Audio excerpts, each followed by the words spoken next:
Susan Fancy. Tell me a little bit about yourself and your involvement in the women's suffrage movement. Hello, and I would like to start off by saying that I was raised in a Quaker household by my parents, and when I was old enough, I left to go become a teacher and do teaching. At that time, there was much controversy about the men's and women's rights. So since there was so much dispute, I decided to leave teaching and become a feminist with a friend of mine, Elizabeth Stanton.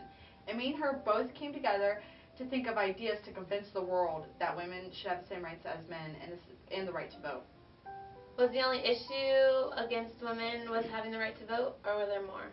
No, there were more issues that me and Elizabeth devoted our time to, but at that time, voting was the biggest one of them all.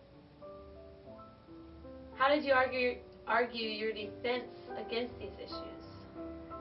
Well, Elizabeth and I, we made an association for the National American Women's Suffrage, and this was an association that worked with many social issues. We fought to end slavery, known as the abolitionist movement. We also established the American Equal Rights Association in 1866.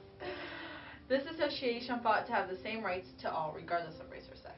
Did you win a lot of your arguments against these social issues, or was it harder than it sounds? Oh, it was harder than what it sounded. We convinced the federal government to pass many of the amendments that me and Elizabeth were fighting for. So since you were such a large group and not all the women were in this movement, how did you get the word out about what you were fighting for and what was happening?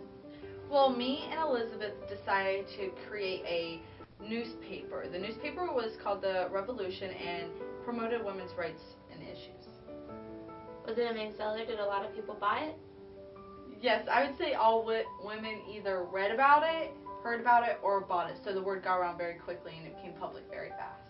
Did your group have a motto that the women could go by, or did it change with each issue?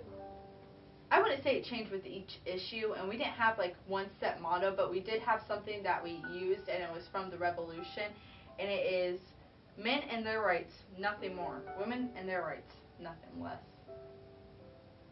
And then we had also published History of Women's Suffrage, which was co-edited with other presidents in that association. Was there anybody that tried to get you in trouble with the government because they didn't like what you were doing?